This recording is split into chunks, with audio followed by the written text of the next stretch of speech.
Autoline Daily is brought to you by Borg Warner, feel good about driving. Bridgestone, your journey, our passion. And by Dow Automotive Systems, improving durability and increasing design flexibility with Betamate structural adhesives at dowbetamate.com. Hello and welcome to a brand new week of Autoline Daily. William Clay Ford Sr. passed away this weekend at 88 years old. He was a former board member of the Ford Motor Company and the owner of the Detroit Lions football team. Bill Sr. was one of three sons of Edsel Ford, who himself was the son of the original Henry Ford. Bill's brothers, Benson and Henry Ford II, held top-level positions at the company, but it was Henry, commonly called Hank the Deuce, who really ran the show. In fact, Henry conspired to make sure his brothers had little direct involvement in the day-to-day operations of the company, despite their lofty executive titles. But Henry was divorced several times, and as part of each divorce, he needed to unload shares in the company. So when the time came to name either Henry Ford II's son, Edsel, or Bill Ford's son, Bill Jr., to become chairman of the company, Bill Sr. and Jr. had the votes to get their way.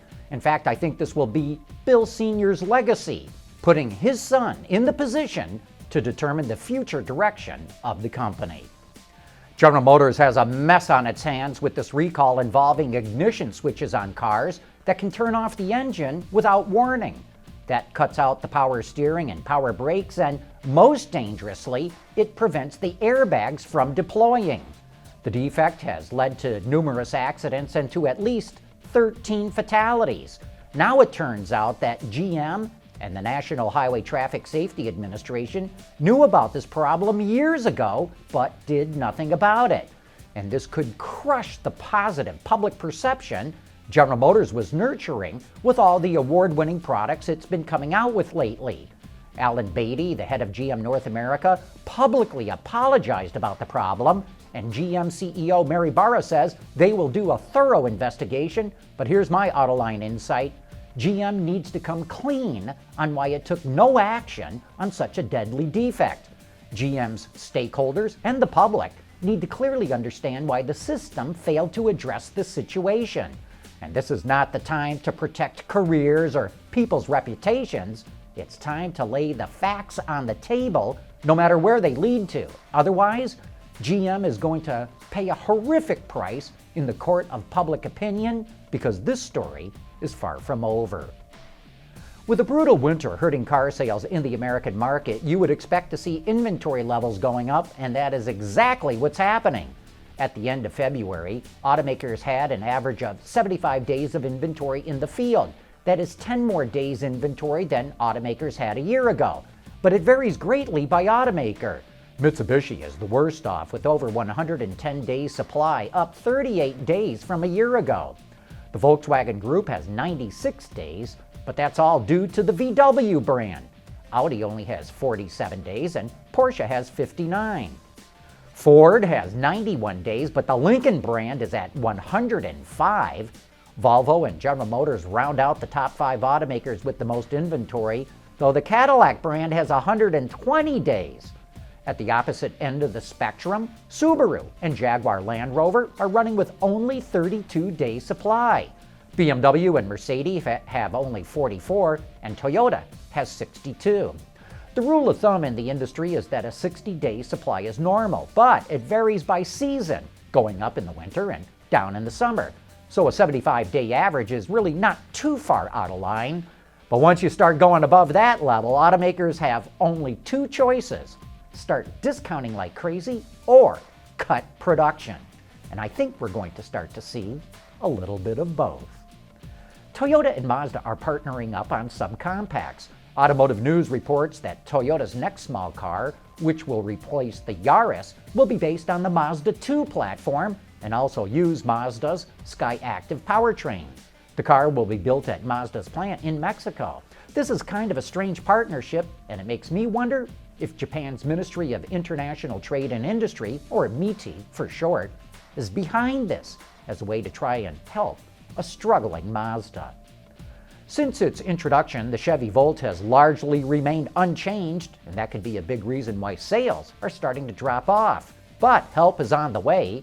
Edmunds reports that the new version will be introduced next year. It'll be developed on a new front-wheel drive platform, but it'll feature a mild redesign that's not expected to look dramatically different. A complete redesign of the car is being developed, but is still years away.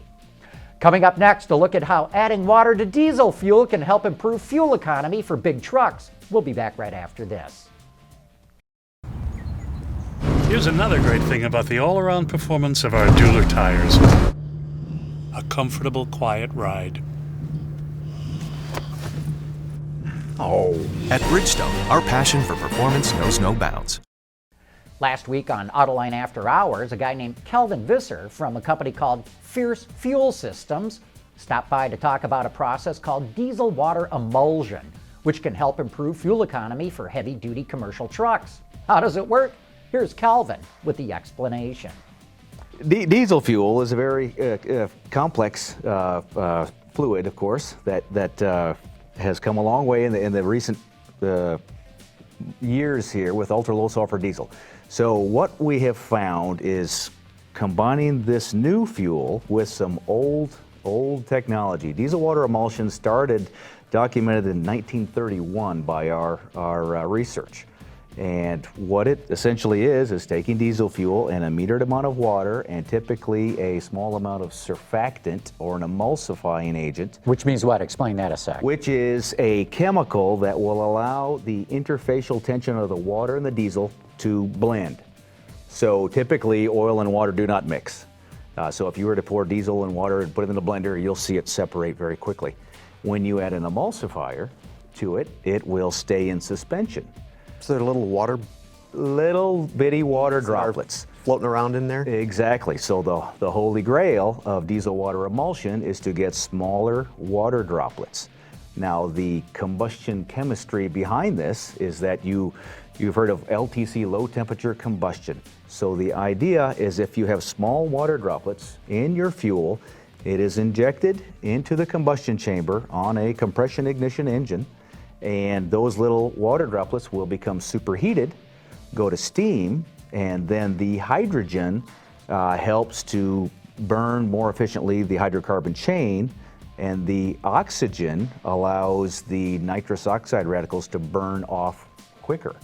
And you also, of course, water doesn't have any BTUs to add to the ignition process, so the water actually lowers the temperature of combustion, which also helps you produce less nitrous oxide radical. You know, I'm not sure I completely understand all of that, but you can get a lot more details by watching the entire show. Speaking of Autoline After Hours, no doubt you've heard our coverage of this new crash test that the Insurance Institute for Highway Safety started using. They call it the small offset test, and it's caught most automakers by surprise, but not Honda.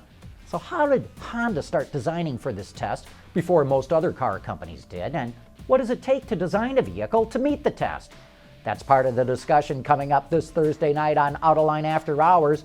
If you are an automotive designer or have anything to do with meeting safety standards, this show should be on your must-watch list. Anyway, that wraps up today's report. Thanks for watching, and please join us again tomorrow.